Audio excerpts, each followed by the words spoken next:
What's up, everyone? You are listening to Beyond the Ring podcast. I am Tejas, and this is your Monday Night Raw review, guys. Before we get into this review, make sure to leave a like, subscribe to my channel, and don't forget to hit that notification bell. And let me know what you guys thought about last night's Monday Night Raw, guys. What's your favorite moments? What's the match you mostly enjoyed? Because there was some solid wrestling and good wrestling in this show, and has been really improving lately, I would say, and it's been really good. Hope it holds, man. Hope it holds. And yeah, we first kick it off with WWE Champion Big E versus Kevin Owens non-title steel cage match.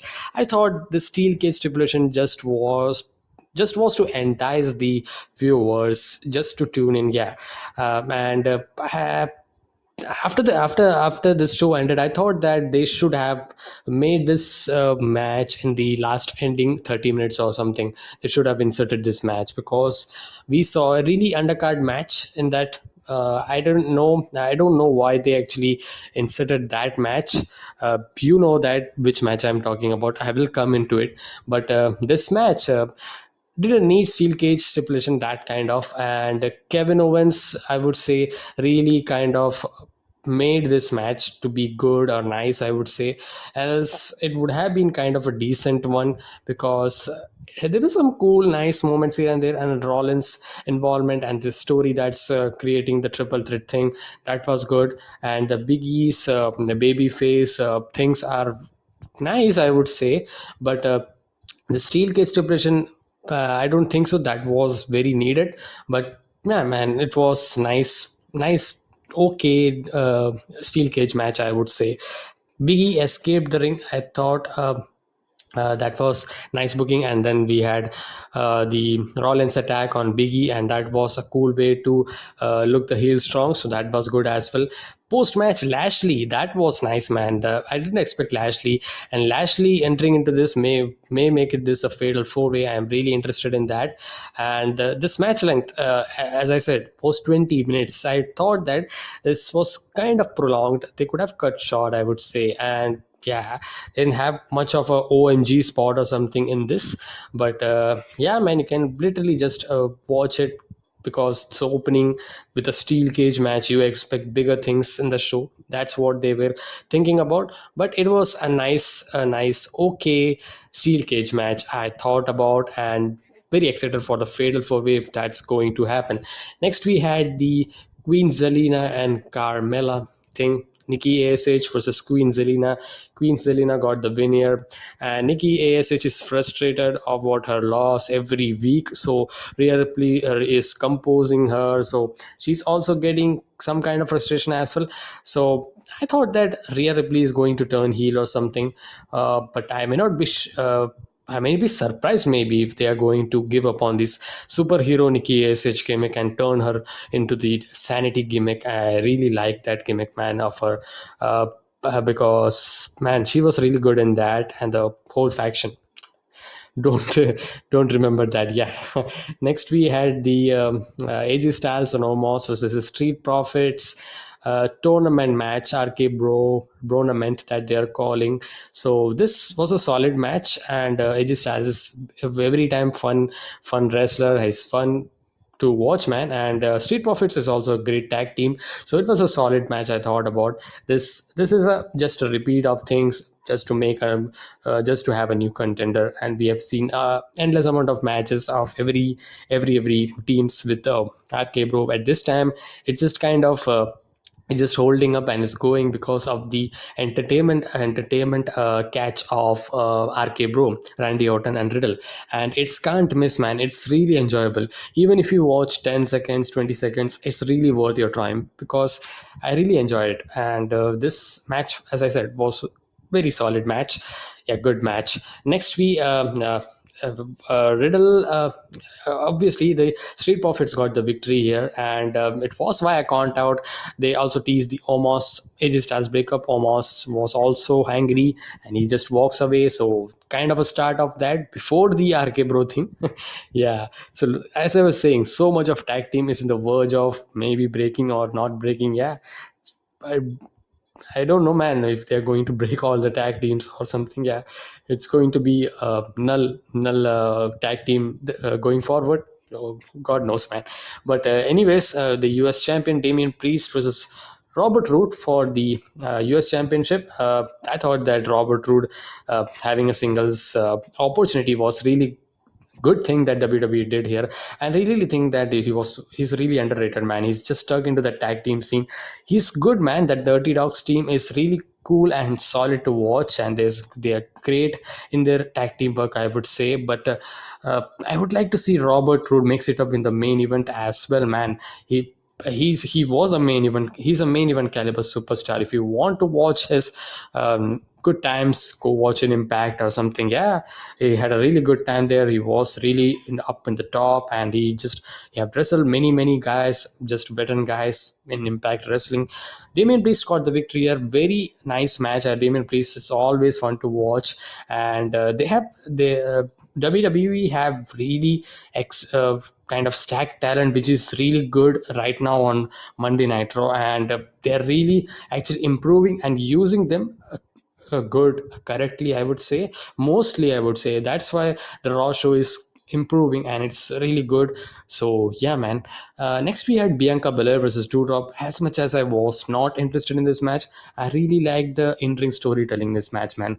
Bianca Belair fighting this tough strength Doudrop.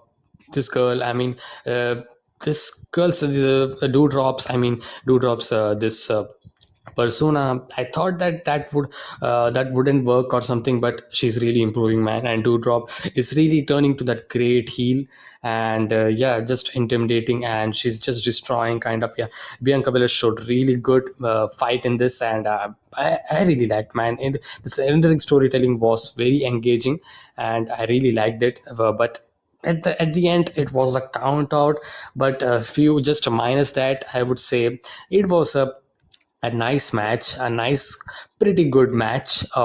Yeah. Next, we had the Miss Edge segment. I will say this: the Edge Miss segment should have been opened the show, I would say, and not because this segment is going into the end or something. No, because yeah, I will come into this. Yeah, this segment was really nice. This was kind of felt like the same kind of CM Punk MJF kind of rivalry, not on the promo or something. That's not the same, but this kind of felt like Edge is really acting like a CM Punk guy, and MJF. Miss, that kind of comparison that's going on, and they really use that social media buzz that's going on and making this feud. As much as I wasn't interested when Edge was going to do this rivalry after his return, it was a little bit, yeah, man.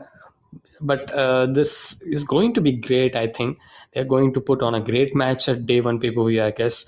And this segment was really cool. I'm not going to tell you what all things that happened in this segment, but this had really cool things. But can pretty much in some words can say that the Miz was really going back to the Edge when he was not appreciating him. He was the MTV guy, so he was not appreciated by the locker room and even by Edge. But Edge says that he doesn't take the opportunity. He kind of don't wait, or he doesn't think that he's great from the greatest of from other as I was saying. So he didn't think that it's all about the ego of Miss, and Miss did a great job in the heel work here.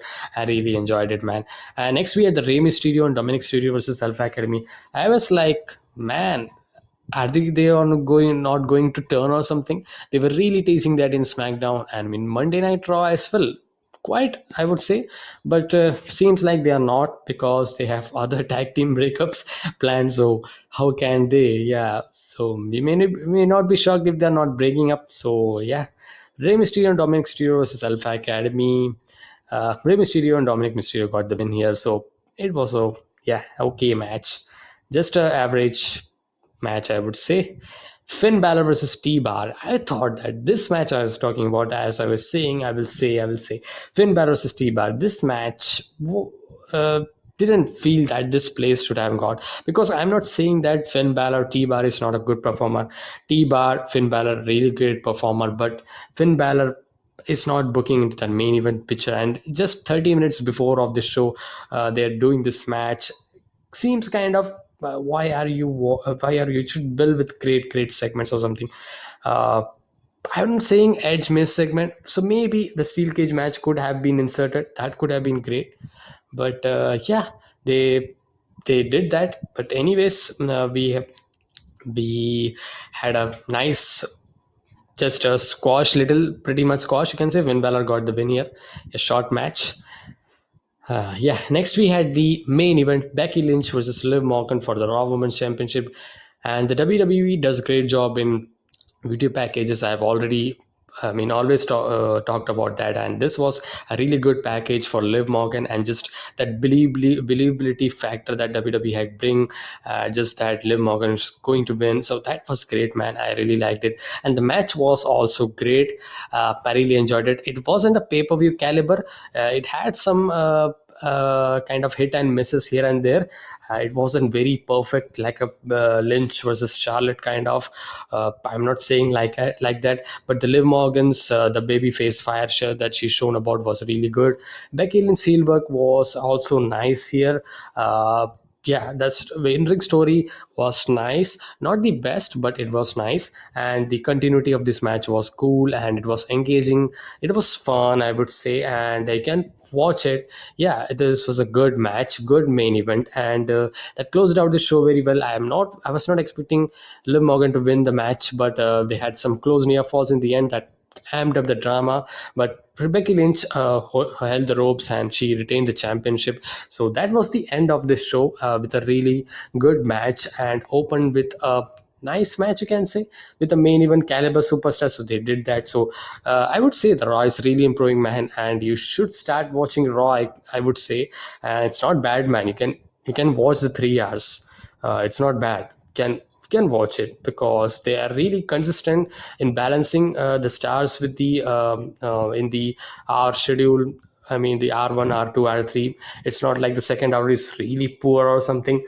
Uh, yeah, so barring the women's tag team thing, that's the one I'm not interested in, because it's not entertaining, it's not fun, storyline driven or something. But apart from that, the Raw is right now really good, and I really enjoyed this show. So that's it, guys. I hope to know your thoughts as well in the comment section below, and I will see you guys with the next one. And I was going to have the NXT War Games review, man. I would really tried yesterday, but wasn't able to because I had busy work schedule. I actually updated on my Twitter, so if you have not checked out, and I also had my quick thoughts on the War Games pay-per-view. So if you haven't checked out, check out my Twitter account. The links is in the description, and the name is in the description. So catch up there, and I will see you guys in the next one. Until then, be safe, stay energetic, and peace.